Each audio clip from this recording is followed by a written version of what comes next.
Okay, so being that it's Black History Month, and I'm going to go into DC Comics Black Superhero. I already did the Green Lantern, which was John Stewart.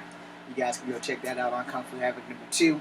If you're already on Kung Fu Havoc #2, you can go check that out. I'm pretty sure I did John Stewart because I did talk about the cartoon and how at the end the citizens of Oa, or the Guardians of Oa, said, "We knew we chose well when we chose you, John Stewart." So let's go to another black superhero from DC Comics. We're going to go with Cyborg. Now, Cyborg was one of the first black superheroes I saw in the Hanna-Barbera series of Challenge of the Super Friends. Now, prior to him, there was Black Bolt. Now, the story behind Black Bolt is that Black Bolt, Apache Chief, Super Samurai, and El Dorado were not actually DC characters. However, Cyborg was. And in my younger days, when this cartoon came out, Cyborg was never a Teen Titan. Cyborg was initially a member of the Justice League. However, when they did the Teen Titans back in the early 2000s, they made Cyborg a Teen Titan. Now, again, the comics I had with Cyborg and the Justice League and superheroes, he was never a Teen Titan.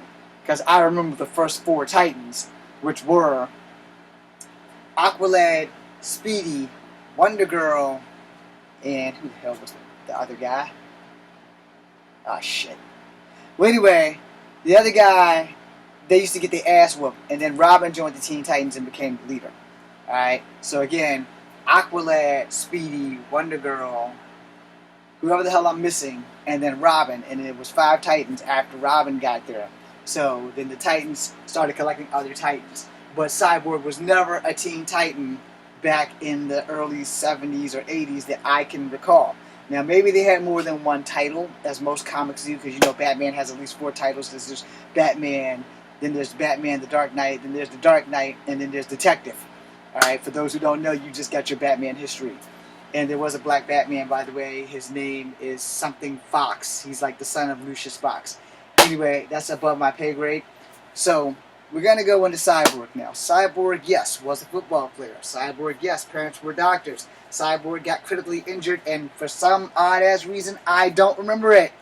But he got critically injured, and his parents, in a bid to save his life, before retconning, they saved him. I forgot how they saved him, but I'm pretty sure that a mother box was not involved.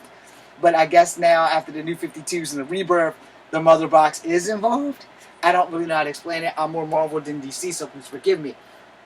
Now, Cyborg has, I think it's this arm, this cybernetic. Okay, for all but this is from this point on, we're just going to go with the Hanna-Barbera cartoon. Alright? Because the Hanna-Barbera cartoon, I can explain better, because that's locked up in here. Alright, so in the late 80s, between 85 to 87, or between 82 to 87, the only cartoons that really came on were DC comic cartoons, and that would be like Batman and them, and they had Batmite. Marvel really didn't have a stake in TV outside of the live-action Spider-Man at this time, and the Japanese version of Spider-Man with the giant robot. So, in the Hanna-Barbera version, Cyborg, Firestorm, and other people were brought in really close to the late or mid-80s. We're going to say mid-80s. You guys have to Google it to fact-check me and correct me. So, Cyborg came in. He had a little side fro because all of this was metal. No, all of it. And he had one hand that was not metal. And this was when Brainiac was still a Kryptonian and not a robot. Don't ask. In Hanna-Barbera's version, Brainiac in Challenge of the Super Friends was actually a Kryptonian, and then he became a cyborg.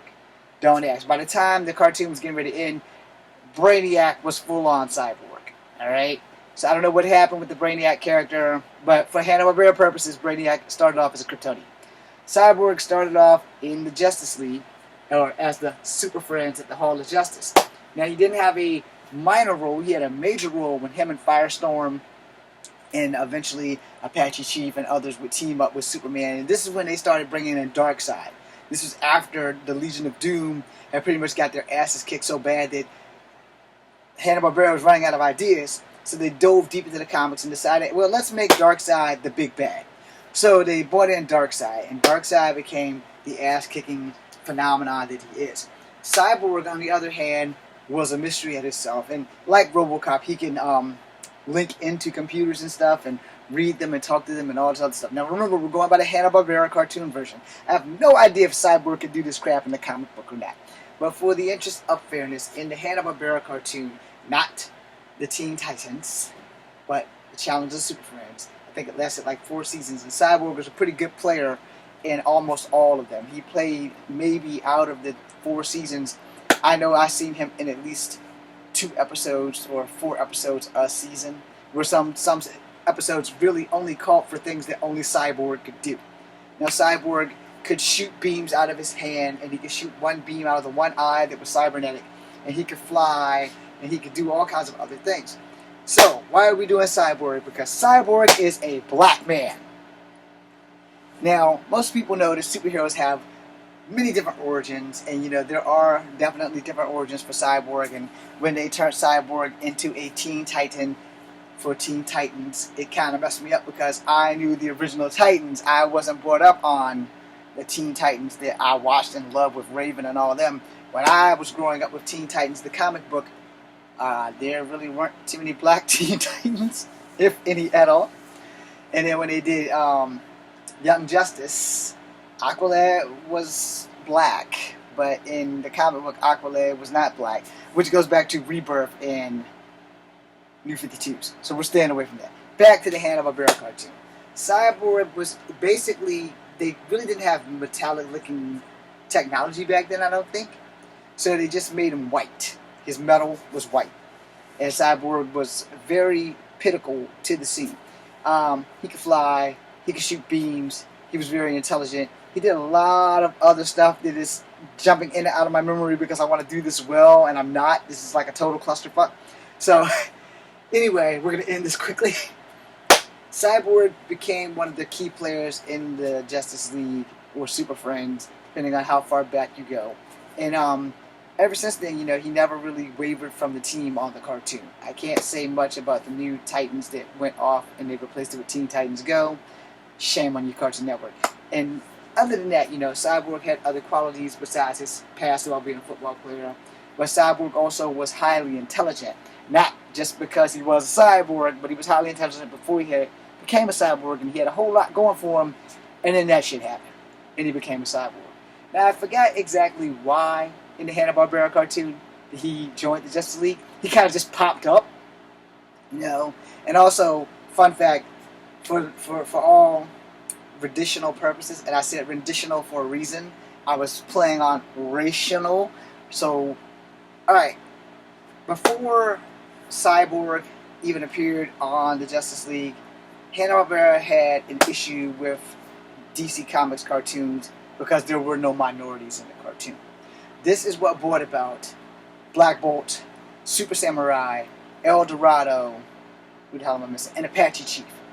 So to have the cartoon on, they had to give them minority characters, because if you watch the first season of Super Friends, and even the season with Scooby-Doo in it, and then Wendy and whatever the hell his name is, the kids, they didn't have any people of color on there. I think they may have had the Harlem Globetrotters, or my cartoons are getting mixed up. But anyway, bottom line is Hanna-Barbera wanted more diversity, and so to do that, they made characters of their own. Now, as of late, I'm pretty sure that Black Bolt, Super Samurai, El Dorado, and Apache Chief probably now do belong to DC Comics, but I'm not going to swear to it. That being said, I totally screwed this Black History Month video up. Thank you for watching. This is Kung Fu number 2. Be seeing you.